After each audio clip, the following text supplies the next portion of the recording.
अस्सलाम वालेकुम नाज़रीन, मैं हूं आपका होस्ट डॉक्टर मोहम्मद अदनान। नाज़रीन, आज के प्रोग्राम में हम आपको बताएंगे शादरा टीचिंग हॉस्पिटल में कितने डिपार्टमेंट्स काम कर रहे हैं, कितने बेड्स का हॉस्पिटल है और यहां पर पेशेंट को कितना रिलीफ मिल रहा है, पेशेंट्स की प्रॉब्लम्स क्या हैं। ये सब चीज़ें देखने के लिए हमारे साथ रहिए। आज के प्रोग्राम में हमें ज्वाइन करेंगे MS Shadra teaching hospital doctor Aamir Mufti साहब। आज शादरा हॉस्पिटल में सबसे अहम चीज़ जो आपको दिखाने के लिए जा रहे हैं वो है थैलीसीमिया का वार्ड, यहाँ पर जिसका इफ्तिताह कर दिया गया है। डॉक्टर आमिर गफूर मुफ्ती साहब ने अपनी गवर्नमेंट की और अपनी कोशिशों से जो थैलीसीमिया के पेशेंट्स हैं उनको ब्लड लगाने के लिए एक वार्ड कायम कर दी गई है, जहाँ पर तकरीबन, अगर मेरा कैमरामैन दिखाए तो 15 से 20 बेड लगे हुए हैं।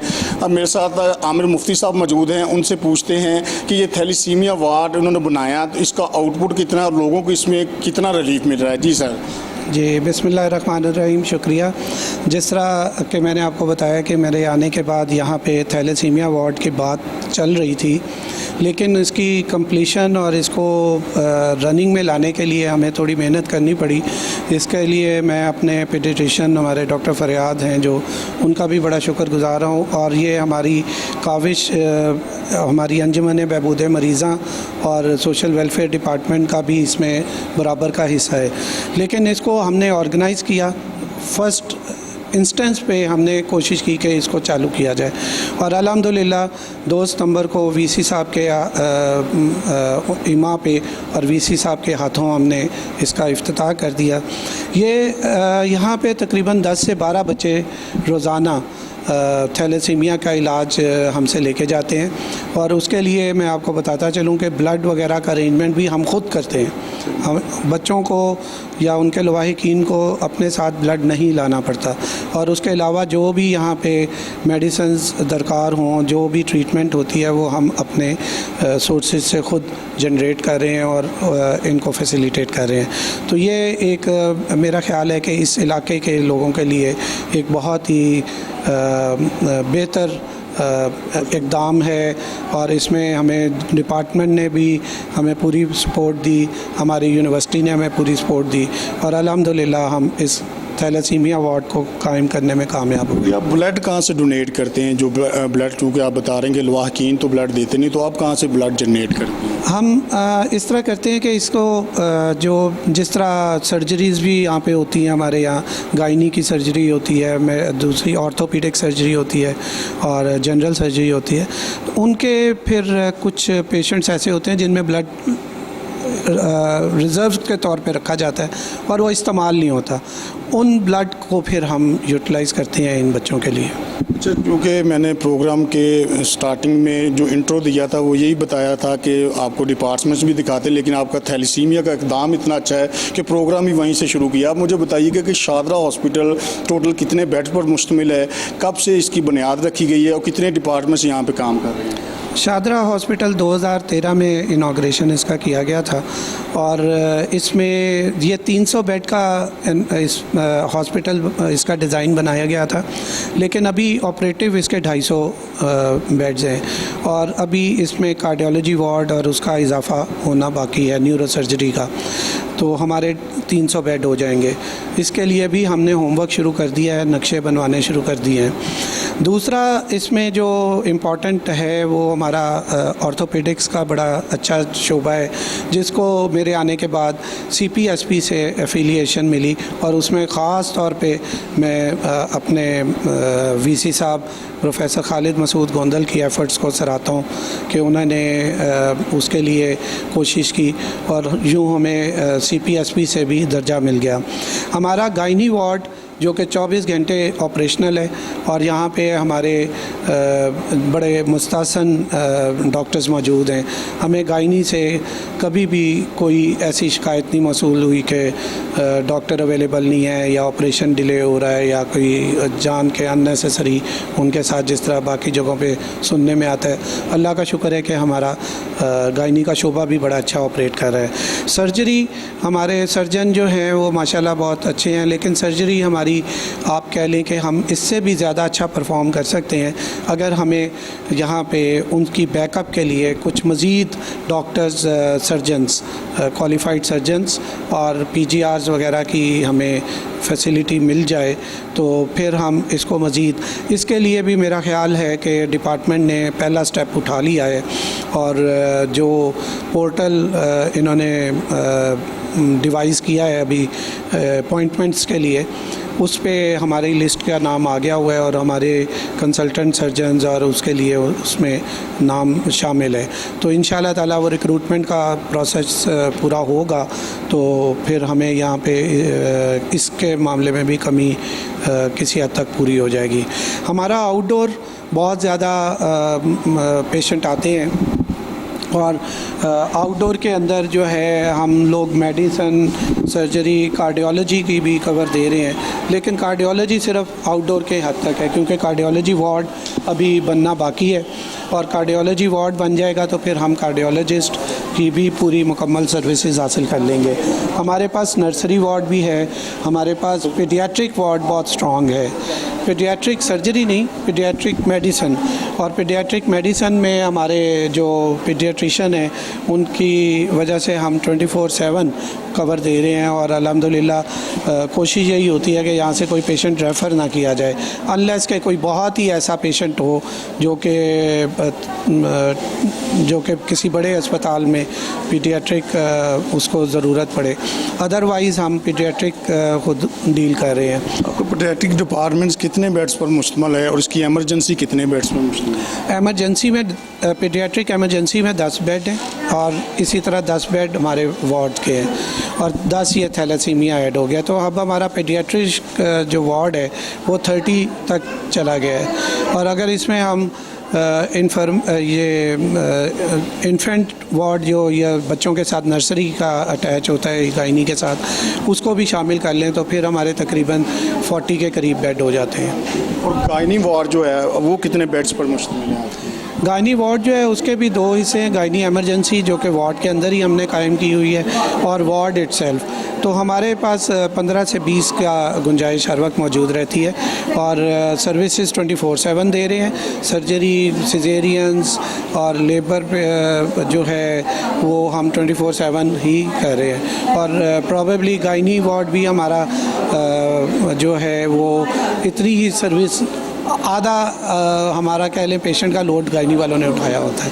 अच्छा, कुछ हम चाहेंगे हमारे नाज़रीन को आप डिपार्टमेंट्स का भी विज़िट करवाएं। आपके पास जो डायलिसिस का सुना है वो सेटअप बहुत अच्छा है, हमारे नाज़रीन को उसका विज़िट भी करवाएं और कुछ पेशेंट से भी हम बात करेंगे कि उनको कितना रिलीफ यहाँ पे मिल रहा है। डिपार्टमेंट्स का विज़िट करवाते हैं। हमारे साथ MS Shadra hospital doctor Aamir Gafoor Mufti साहब मौजूद हैं। आमिर साहब ये बताइएगा, मैं जैसे गुजर रहा हूँ तो सफाई माशाल्लाह से बड़ा नीट एंड क्लीन यहाँ पे किया हुआ है, इसके ऊपर भी कोई खुसूसी आपने तवज्जो दी है कि वैसे ही हॉस्पिटल को रूटीन में साफ़ किया जाता है? नहीं, अल्हम्दुलिल्लाह हमारा ये हॉस्पिटल जो है वो रिलेटिवली सफाई के मामले में पहले से कॉन्शियस है, लेकिन मैंने आने के बाद कुछ एरियाज़ और कुछ टारगेट्स दिए थे सफाई वाली कंपनी को और मुझे उसकी कंप्लाइंस मिल रही है। तो आप देख रहे हैं कि अभी तकरीबन 2 बज रहे हैं जो कि शिफ्ट चेंज ओवर टाइम है और शिफ्ट चेंज ओवर टाइम में हॉस्पिटल्स के अंदर लाजमी आपको गंद नज़र आता है, लेकिन अल्हम्दुलिल्लाह आप ख़ुद विटनेस कर लें और आप जिस तरह वॉक इन आए हैं तो आप ख़ुद इसको अंदाज़ा कर सकते हैं कि इस तरह कुछ मसाइल ज़रूर होते हैं, जिस तरह हमारे वॉशरूम्स में ये मेरा ख्याल है हर हॉस्पिटल में है कि वॉशरूम्स के अंदर से लोग जो ये छोटे चोर होते हैं तो वो नलके और वो उतार के ले जाते हैं, लेकिन उसका हमने बैकअप ये किया है कि हमारे पास एक हमने बच्चे को साथ में रखा हुआ है जो कि सारा जब ये 2 बजे के बाद जो है वो राउंड लेगा और हमने उसको बहुत सारे नलके और इस तरह की चीज़ें ला के दी हुई हैं तो वो उनको फिर रिपेयर करेगा। तो इस तरह करके ये है कि हमारा अक्सर जो है ये शिकायत भी ख़त्म हो गई है। ये सफाई का जो इंतज़ाम है इसमें भी 2 शिफ्टें हैं काम कर रही हैं कि सुबह मॉर्निंग में काम करके चले जाते हैं और सेकंड टाइम कोई सफाई वाले आते हैं? जी बिल्कुल, हमारा तीनों शिफ्टें हमारी सफाई की कवर्ड हैं और जो हमारा ये बेसिकली कॉन्ट्रैक्ट बेस्ड ही चल रहा है और अभी कॉन्ट्रैक्ट तो मेरे आने से पहले हुआ था।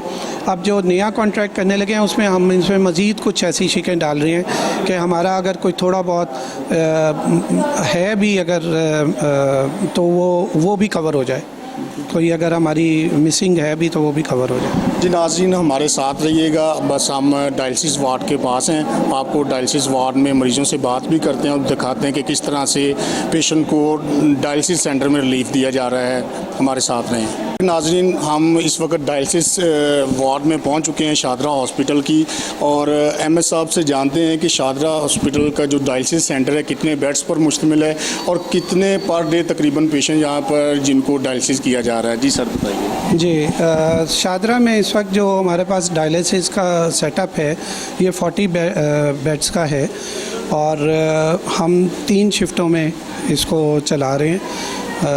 एक शिफ्ट तकरीबन 4 से 4.5 घंटे की होती है, उसके बाद फिर आधे घंटे का मशीनों को साफ़ करने का वक्फा होता है, फिर अगली शिफ्ट और इसी तरह अगली शिफ्ट। तो हम तकरीबन डेली जो है इस हिसाब से तकरीबन 100 के प्लस पेशेंट्स का ही डायलिसिस करते हैं। और यहाँ पे ये मैं बताता चलूँ कि अल्हम्दुलिल्लाह पेशेंट को बाहर से कोई चीज़ नहीं लानी पड़ती। टोटल डायलिसिस 100% फ्री है। डायलिसिस 100% हम फ्री दे रहे हैं। तो कैसे आप पेशेंट्स को कैसे मेंटेन करते हैं? डायलिसिस जिनके रेगुलर हो रहे हैं उनका कोई कार्ड शार्ट बनता है, और जो नए पेशेंट अगर एंट्री करवाना चाहिए कि उनके लिए क्या तरीकाकार है? बेसिकली जो रेगुलर पेशेंट्स हैं उनका तो कार्ड यहाँ पे बना होता है, रजिस्टर हुए होते हैं। जो एमरजेंसी के हैं वो फिर एमरजेंसी बेस्ड हमारे कंसल्टेंट जिनको इजाज़त दे देते हैं उनका करते हैं। फिर हमारी कुछ मशीनें हैं जो C positive, B positive, HIV की भी हमने एक मशीन अलहदा रखी हुई है। तो ये चीज़ें साथ के साथ चल रही होती हैं और अल्हम्दुलिल्लाह हमें कोई दिक्कत नहीं पेश आती। थोड़ा सा नाज़रीन को बताइएगा ये डायलिसिस चीज़ क्या है और कितना ये तकलीफ़देह मरहला है, और डायलिसिस करने से पेशेंट को कितना रिलीफ मिलता है? जी, डायलिसिस बुनियादी तौर पे उन पेशेंट्स का किया जाता है जो जिनके गुर्दे जो हैं किसी भी वजह से नाकारा हो गए हों, और इसमें देखने में आया है जिस तरह हाई ब्लड प्रेशर, शुगर और इन बीमारियों की वजह से या पथरी की वजह से, या नौजवानों में जिस तरह लोग जो है फास्ट फूड, कोल्ड ड्रिंक्स और इस तरह की चीज़ें करते हैं, या फिर वो बहुत हैवी मेटल्स वाले कुश्ता और इस तरह की चीज़ें इस्तेमाल करते हैं। डायलिसिस है वो कितना तकलीफ़देह है, ये बुनियादी तौर पे इतना तकलीफ़देह नहीं होता जब तक फिस्टुला बन जाता है। फिस्टुला बन जाए तो फिर तो एक आम जिस तरह रूटीन में IV लाइन मेंटेन की जाती है उसी तरह डायलिसिस की लाइन, लेकिन जब तक फिस्टुला नहीं बनता तो फिर गर्दन के अंदर, क्योंकि मोटी नाली चाहिए होती है, तो गर्दन के अंदर हम फिर नाली लगा के, ये भी आप समझें जिस तरह हम कोई भी ड्रिप लगाने के लिए बारीक नाली लगाते हैं तो ये मोटी नाली होती है। तो इसमें 2 नालियाँ हमें चाहिए होती हैं, एक खून ले जाने वाली जो मशीन के अंदर लेके जाती है, और फिर मशीन जब उसको खून को साफ़ कर देती है तो दूसरी उसको वापस ब्लड में लेके आने के लिए। तो 4 घंटे के अंदर आम तौर पे 4 से 4.5 घंटे में एक साइकिल कंप्लीट हो जाता है। सारा तमाम बॉडी का खून मशीन में से गुज़र के वो साफ़ हो जाता है सारे टॉक्सिक मवाद से। नाज़रीन, यहाँ पे कुछ डायलिसिस के मरीज़ों से भी बात करते हैं कि किस तरह से उनका ट्रीटमेंट हो रहा है और कितना उन्हें ट्रीटमेंट के बाद रिलीफ मिला है। हमारे साथ रहिए। मेरे साथ डायलिसिस वार्ड में एक पेशेंट मौजूद हैं जो कि अपना डायलिसिस करवा रहे हैं। उनसे जानते हैं कि ये कब से डायलिसिस हो रहे हैं इनके, और शादरा हॉस्पिटल में इनको डायलिसिस वार्ड में कितना रिलीफ मिला है और कितना इनका खर्चा है। अस्सलाम वालेकुम भाई। वालेकुम सलाम। कब से आप करवा रहे हैं डायलिसिस? मैं 3.5 साल से करवा रही हूँ।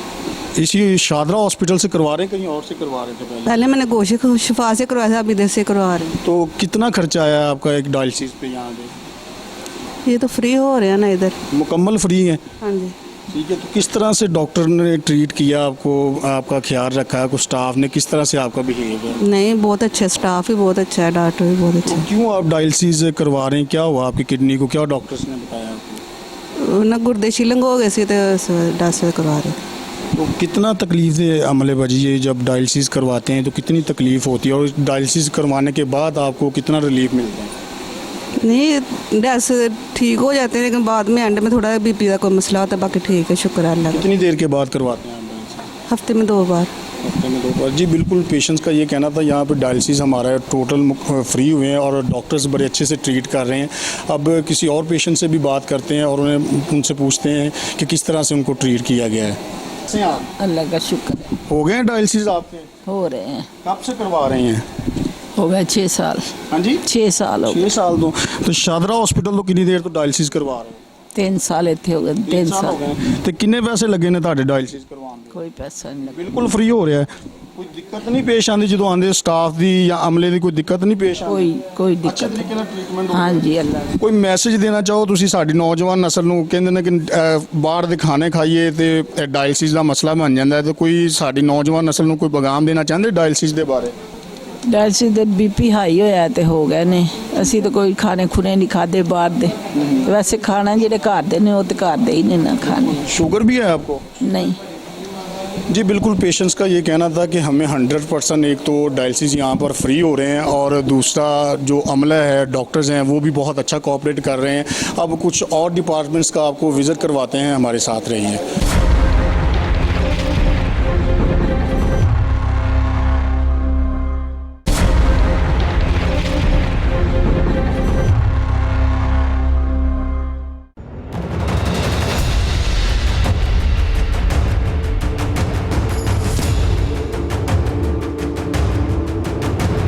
वेलकम बैक नाजरीन, इस वक्त हम शादरा हॉस्पिटल में आर्थो वार्ड में मौजूद हैं और एमएस साहब से पूछते हैं कि आर्थो वार्ड में भी माशाल्लाह से सफाई के तो अच्छे इंतजाम हैं। इसके अलावा इन्होंने जब से चार्ज लिया आर्थो वार्ड की बेहतरी के लिए क्या इकदाम किए हैं? जी सर बताइएगा, एक तो आर्थो वार्ड में कितनी सर्जरीज, किस तरह की आप सर्जरी कर रहे हैं टोटल, और दूसरा क्या बेहतरी के इकदाम किए हैं आपने?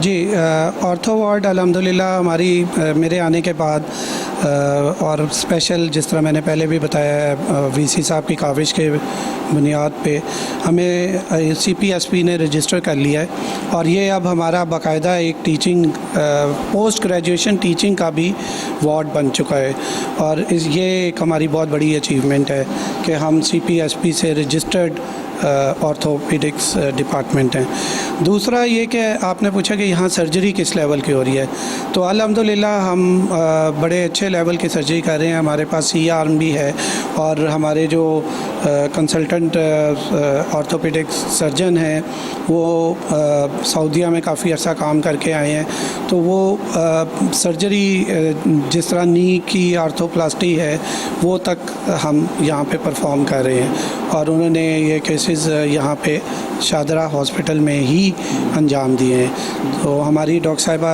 औरतों की आपके साथ खड़ी। जी बिल्कुल, औरतों की डॉक्टर साहबा भी हमारे साथ मौजूद हैं, उनसे पूछते हैं। डॉक्टर साहब सबसे पहले तो बताइएगा यहाँ पर किस नौइयत के केस आते हैं आपके पास? रोड इंजरी होती है या कुछ स्पेशल केसेस भी आपके पास होती हैं?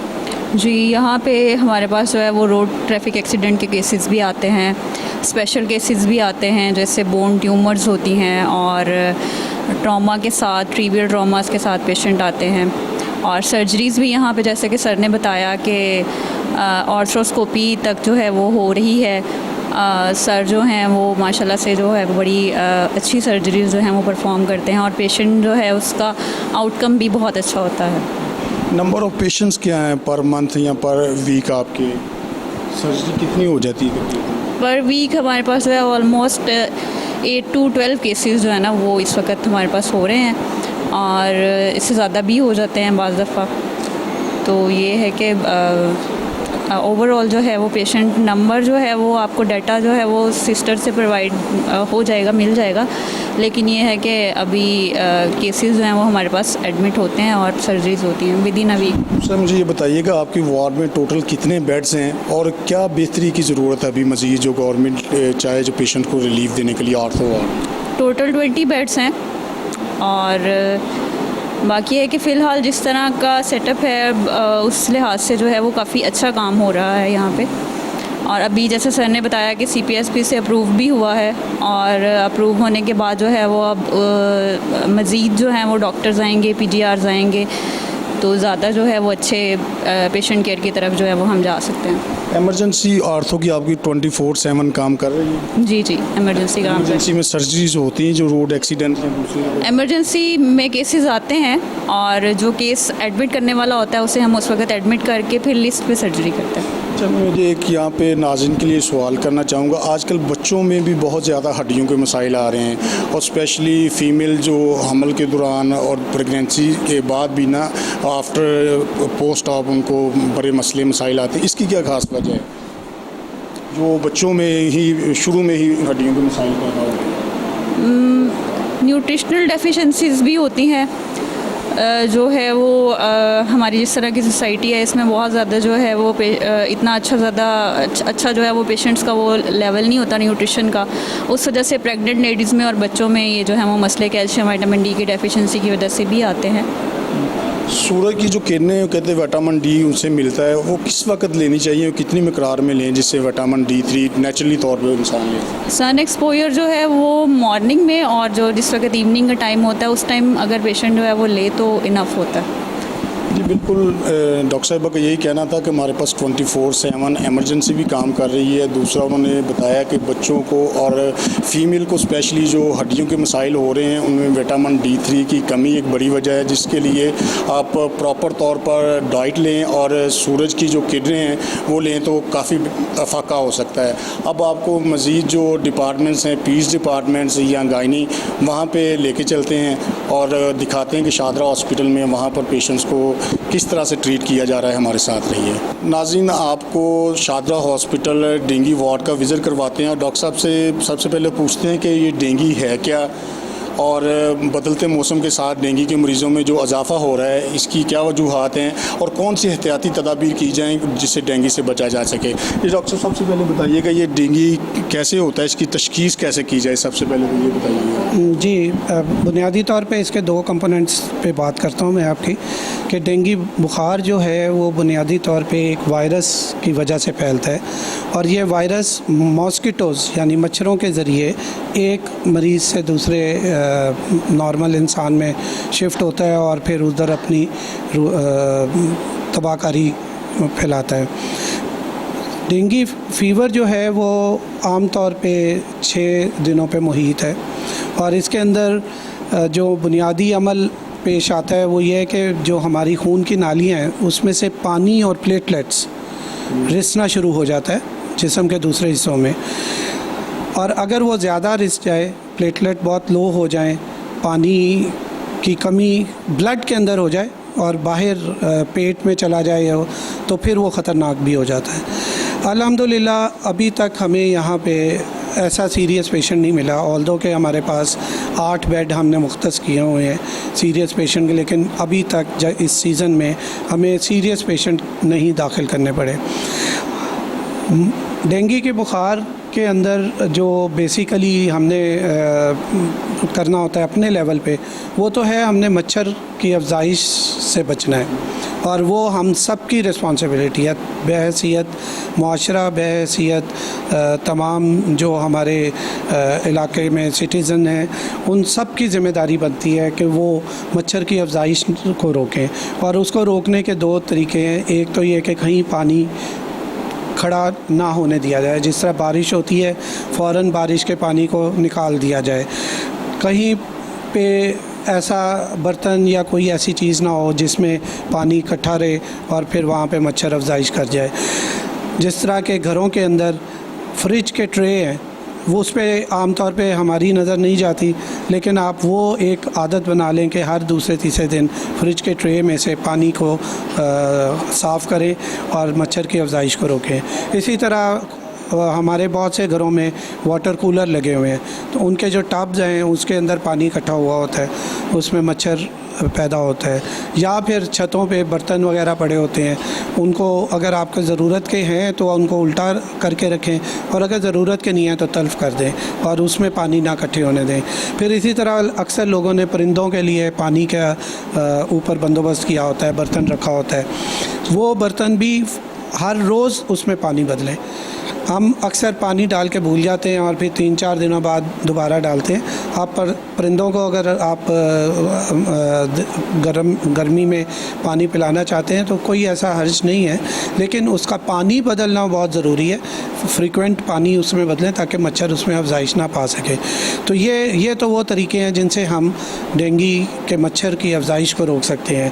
फिर पर्सनल लेवल की चीज़ें हैं, जिस तरह आप जब बाहर जाएं तो लोशन लगाएं, घरों में आप कॉइल का इस्तेमाल करें या रिपेलेंट इस्तेमाल करें, या जो ऑयल मिलता है मॉस्किटो ऑयल वो ही इस्तेमाल करें। स्प्रे रेगुलर करवाएं घरों में। खुद अगर हुकूमत की जानिब से कोई आके नहीं करता और उनकी ज़िम्मेदारी घर के अंदर के स्प्रे करने की नहीं है, तो आप जो है ख़ुद बंदोबस्त करें उसको घर में स्प्रे करने का। बाहर हुकूमत के नुमाइंदे आके स्प्रे करते हैं, अगर लेट से कि वो नहीं आए तो आप इत्तला करें हमारे जो महकमा सेहत के ऑफिसर, टोल फ्री नंबर भी दिए हुए हैं। जी, टोल फ्री नंबर पे इत्तला करें कि हमारे इलाके में इतने अरसे से स्प्रे नहीं हुआ, तो फिर स्प्रे टीम आके स्प्रे कर जाती है। फिर इसी तरह हमारी एक और बड़ी इम्पॉर्टेंट ज़िम्मेवारी बनती है, वो ये कि हमने अगर मरीज़ है हमारे घर में और बुखार में मुब्तला हो गया है तो उसको हॉस्पिटल या डॉक्टर किसी से चेक ज़रूर करवाएं कि क्या वो डेंगू के बुखार में मुब्तला तो नहीं है। और अगर सिम्टम्स अलामत क्या हैं डेंगू की? जी, मैं पहले ज़रा वो बात कर लूँ मुकम्मल अपनी। उसमें फिर दूसरा ज़िम्मेवारी हमारी ये बनती है कि हम घर के अंदर भी नेट्स वगैरह का इस्तेमाल करें। अगर मरीज़ है तो उसको हॉस्पिटल, और अगर हॉस्पिटल में दाखिल नहीं होता, कहीं ज़रूरी नहीं है 80% मरीज़ों को दाखिल करना ज़रूरी नहीं है, तो उनको घरों में जब हम रखें तो हम ये एहतियात करें कि वो मॉस्किटो नेट के अंदर रहें और उनसे घर के किसी और फ़र्द को मच्छर ना काटे उनसे काटने के बाद। तो ये एहतियात हमारी अपनी पर्सनल लेवल की है। और उसके बाद फिर आ जाती है आपने जो मेरे से कि अलामात क्या हैं। अलामात इसमें सबसे बड़ी अलामत तो फ़ीवर ही है, जो हाई ग्रेड होता है, तेज़ फ़ीवर होता है, जिस तरह किसी भी फ़ीवर वायरल फ़ीवर्स में होता है। उसके अलावा इसमें अगर आपको साथ में हेडेक है, सर में दर्द है, आँखों के पीछे भारीपन है या दर्द है, और पेट में दर्द महसूस कर रहे हैं, नौज़िया फ़ील हो रहा है, भूख नहीं लग रही, और इसके अलावा अगर आपको दुश्वारी हो रही है खाने पीने में, तो फिर आप उसको शक करें कि जी आपको डेंगू बुखार हो गया है, और उसकी अंदर फिर आपको रब्ता करना चाहिए हॉस्पिटल से, और ताकि डॉक्टर देखने के बाद आपका इलाज आपको तजवीज़ कर सके। और जिस तरह मैंने पहले कहा है कि ज़रूरी नहीं है 80% मरीज़ों में हॉस्पिटल में दाखिल होना ज़रूरी नहीं है। वो डॉक्टर अगर मुनासिब समझेगा तो आपको दाखिल करके इलाज करेगा, वरना आपको दवा दे के तजवीज़ करके भेज देगा। और दवा में इसमें कोई आपको एंटीबायोटिक इस्तेमाल नहीं करनी, सिर्फ़ और सिर्फ पैनाडोल का इस्तेमाल का, या उसका कोई भी सब्सिट्यूट, जिस तरह कैल्पोल है, पैरासीटामोल है, फेमिडोल है, और बहुत से इस तरह के सॉल्ट्स अवेलेबल हैं, वो इस्तेमाल किए जाएँ। कोई पेन किलर की ज़रूरत नहीं है, कोई इसमें आपको जो है एंटीबायोटिक की ज़रूरत नहीं है, और बल्कि इज्तनाब करना चाहिए पेन किलर। आपसे बात करने लगा, यूजली आमतौर पर देखा जाता है 1-2 दिन बुखार होता है तो डॉक्टर्स के पास जाने से पहले नोविडेट या किसी तरह की कोई और एंटीबायोटिक इस्तेमाल की जाती है, तो ये कितना अफेक्ट करती है? अगर डेंगू है तो एंटीबायोटिक हम इसके बारे में बिल्कुल भी ये कहेंगे कि एंटीबायोटिक का इस्तेमाल या पेन किलर का इस्तेमाल, लोग अक्सर क्योंकि इसमें दर्द जो है, जिस्म में दर्द बहुत शदीद किस्म की होती है या सर में बहुत शदीद दर्द होती है, तो लोग पेन किलर खा लेते हैं। पेन किलर खाने से या एंटीबायोटिक खाने से मैदे पे असर हो सकता है, और मैदे में अगर तेज़ाबियत या मैदे में अगर कोई मसला पेश आ जाए तो फिर ब्लीडिंग होने के चांसेस ज़्यादा हो जाते हैं, और ब्लीडिंग ही है एक वाहिद चीज़ जो हम नहीं चाहते कि हमारे डेंगू के पेशेंट में हो। ठीक है, तो दूसरा मुझे ये बताइएगा, इन्वेस्टिगेशन कौन सी हैं करवाई जाएँ फिलफौर? अगर बुखार ये अलामात आएँ तो कौन से ऐसे टेस्ट करवाए जाएँ जिससे पता चल जाए कि इंसान को डेंगू है कि नहीं? जी, पहले लेवल पे तो हम CBC करते हैं, और इसके लिए हम आपको दिखाते भी हैं कि हमने अपने हर स्टेशन पे CBC एनालाइज़र मशीन मुहैया की हुई है ताकि बर वक्त CBC हो जाए। CBC से हमें अंदाज़ा हो जाता है कि ये पेशेंट जो है डेंगू में मुब्तला है, और CBC की वैल्यूज़ मुख्तलिफ वैल्यूज़ वैल्यूज़ हमें बताती हैं कि ये डेंगू की जानिब जा रहा है कि नहीं।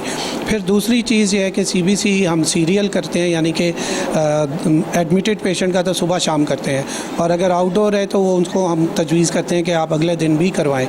और उसमें अगर ख़राबी पेश आना शुरू हो जाए तो फिर हम उसको प्रोबेबल लेबल करते हैं, और जब वो प्रोबेबल पेशेंट हो तो उसके लिए फिर हम NS1, IgG और IgM कराते हैं।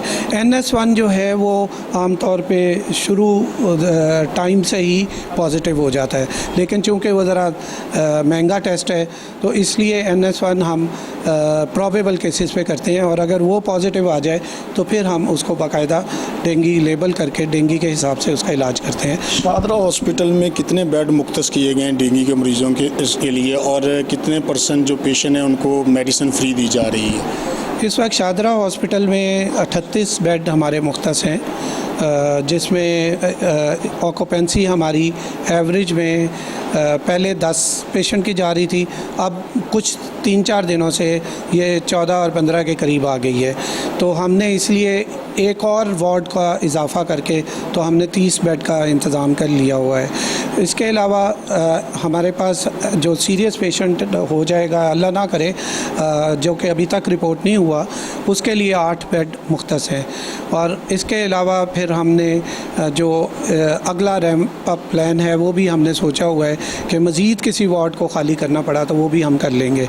तो इस हवाले से हम शॉर्टेज ऑफ बेड नहीं है शादरा में। मेडिसिन्स में इसमें चूँकि दो किस्म की चाहिए होती हैं, एक पैनाडोल टैबलेट्स में, और उसके अलावा हमें IV फ्लूइड चाहिए होते हैं। अल्हम्दुलिल्लाह हमारे पास वाफिर मकदार मौजूद है, पैरासीटामोल की भी, IV फ्लूइड्स की भी, और डेक्स्ट्रान की भी। डेक्स्ट्रान एमरजेंसी में इस्तेमाल होता है, तो अल्हम्दुलिल्लाह अभी तो हमें एमरजेंसी में इस्तेमाल करने की नौबत नहीं आई और बहुत कम यूनिट्स इस्तेमाल हुए हैं। लेकिन जो बाकी IV फ्लूइड है वो हमारे पास वाफिर मौजूद है और यहीं से दिया जा रहा है, और यहाँ पे हमारी 100% हम इलाज जो है वो फ्री कर रहे हैं। जी, डाइट कौन सी इस्तेमाल करे, घर पे रह के भी पेशेंट अगर किसी को डेंगू हुआ, कौन सी डाइट जो रिकवरी में ज़्यादा बेहतर रहती है? जी, डाइट के हवाले से घर का बना हुआ कुछ भी खा सकते हैं, लेकिन असल में जो डेंगू का पेशेंट है उसको खाने में दिक्कत पेश आ रही होती है, उसको वो खाना जो है वो मुश्किल लग रहा होता है। तो फिर हम कहते हैं कि आप ताज़ा फलों का जूस, डब्बों वाला नहीं, ताज़ा फलों का जूस इस्तेमाल करें। जो आप हज़म कर सकते हैं आप खाएं, खाने की एज सच कोई ममानियत नहीं होती, सिवाय कि बहुत तेज़ मिर्च या कोई ऐसी चीज़ जो मैदे को इंसल्ट कर सकती हो वो नहीं इस्तेमाल करनी चाहिए। वरना घर में जिस तरह हम आम सब्ज़ी दाल पकाते हैं और वो हम उसके आदी भी होते हैं, वो अगर हम खा सकें, अगर हमें पैलेटेबल हो, हमें उससे नौजिया ना हो रहा हो, तो हम खा सकते हैं, इस्तेमाल कर सकते हैं। सिस्टर मौजूद हैं डेंगू वार्ड में जो कि काम करें। सिस्टर बताइए कि किस तरह के पेशेंट आपके पास आ रहे हैं और कितना पेशेंट रिकवर होकर आपके पास जा रहे हैं? पेशेंट अल्हम्दुलिल्लाह 100% जो है ना वो रिकवर हो रहे हैं। अभी तक हमारे पास कुछ सिक पेशेंट आते हैं तो स्टेबल होके जाते हैं। ये नहीं होता कि हमें खुदा न खासा पेशेंट जो है ना उसको कहीं ICU में या वेंटिलेटर पे उसको शिफ्ट करना पड़े, या कहीं और जो है ना किसी बड़े सेटअप में उसको रेफ़र करना पड़े। यहीं से अल्हम्दुलिल्लाह पेशेंट जो है ना 100% जो है ना वो आपको प्रॉपर प्रोवाइड हो रही है मरीजों के लिए? सारी पेशेंट जो है ना मेडिसिन यहाँ से मिल रही है, IV फ्लूइड भी और पैरासीटामोल भी, जो भी एवरीथिंग जो भी उनको चाहिए वो सब कुछ इधर से मिल रहा है, हमें इजीली मिल रहा है। नाज़रीन, हम कुछ डेंगू के मरीज़ों से भी बात करते हैं जो यहाँ पे एडमिट हैं, हमारे साथ रहिए। आपको कुछ मरीज़ों से बात करवाते हैं जो कि डेंगू के मर्ज़ में मुब्तला होकर शादरा हॉस्पिटल में आए कि कैसे इनका ट्रीटमेंट किया जा रहा है। अस्सलाम वालेकुम बेटा, कैसे हैं आप? मैं ठीक हूँ। अब जब यहाँ पे आई थी तब बहुत ज़्यादा मेरी तबीयत ख़राब थी, लेकिन अब माशाल्लाह से मैं बिल्कुल सेहतमंद हो चुकी हूँ। बस थोड़ी सी कमज़ोरी है मुझे। कितने दिन हो गए आपको बुखार और कितने दिन से आप एडमिट हैं हॉस्पिटल में? मुझे 8 दिन हो चुके हैं बुखार को और 4 दिन से मैं एडमिट हूँ यहाँ पे। तो ट्रीटमेंट आपका कैसा हुआ? दवाइयाँ आपको प्रॉपर मिलती रही हैं? कोई पैसे तो नहीं लिए स्टाफ ने या किसी और डॉक्टर्स ने? नहीं, पैसे तो किसी ने नहीं लिए और दवाइयाँ भी सही प्रॉपर मिलती रही हैं। तो क्या आपको फ़ील होता था जब बुखार हुआ? तो किस तरह से आपकी अलामत क्या थी? बुखार तेज़ रहता था, जिसम में दर्द, उल्टी, क्या होता था आपको? उल्टी मुझे इतनी ज़्यादा थी कि मैं कुछ नहीं भी खाती थी ना तो ऐसा लगता था कि बस अंदर से गुर्दे बाहर आ जाएंगे मुंह से, और बहुत ज़्यादा बुखार था, सर में बहुत ज़्यादा दर्द था और जिस्म में भी बहुत ज़्यादा दर्द था मेरे। तो कैसा फ़ील कर रहे हैं? अभी आपका ट्रीटमेंट मुकम्मल हो गया, डिस्चार्ज हो गए हैं आप? जी। अच्छा, पॉजिटिव पेशेंट है, ये डिस्चार्ज हो चुकी हैं और वापस जा रहे हैं। अब काफ़ी हद तक इनको रिकवर हुआ है और इनकी बताया जा रहा है कि एक सिस्टर और भी हैं जो कि एडमिट हैं, उनसे पूछते हैं कि उनको कब से ये मसला है। बेटा उठना, कब से आपको प्रॉब्लम? संडे से। संडे से। तो आप दोनों बहनों को हो गया कि आप घर में वो मच्छर अफजाइश कर रहे हैं? हमारे घर के पास दरख्त है शायद इस वजह से। तो क्या मैसेज देना चाहेंगे आप लोगों को? कितना तकलीफ़देह अमल है, घर को साफ़ रखा जाए, आपके जो पास इर्द गिर्द में पौधे लगे हुए हैं उनकी सफाई सुथराई का ख्याल रखा जाए। जी बिल्कुल, आप लोगों को घर का बहुत ख्याल रखना चाहिए क्योंकि डेंगू बहुत तकलीफ़ दे बुखार होता है, इसमें बहुत ज़्यादा तकलीफ़ होती है। तो क्या अभी कुछ बेहतरी आई है आपकी? कब से आप एडमिट हैं यहाँ पे? बहन के साथ ही एडमिट। जी 4-5 दिन हो गए हैं। जी तो अभी कुछ रिकवर हो रही हैं आप? कुछ बेहतरी आ रही है? हाँ जी, बुखार अब नहीं है, पहले बुखार होता था। जी बिल्कुल, मरीज़ों का भी यही कहना है कि ये बड़ा एक तकलीफ़देह अमल है डेंगू बुखार का होना, इसलिए अपने इर्द गिर्द को घर को साफ़ रखा जाए ताकि आपको इस मौजी मर से बचाया जा सके। अब आपको एमरजेंसी का विज़िट करवाते हैं शादरा हॉस्पिटल का, हमारे साथ रहिए।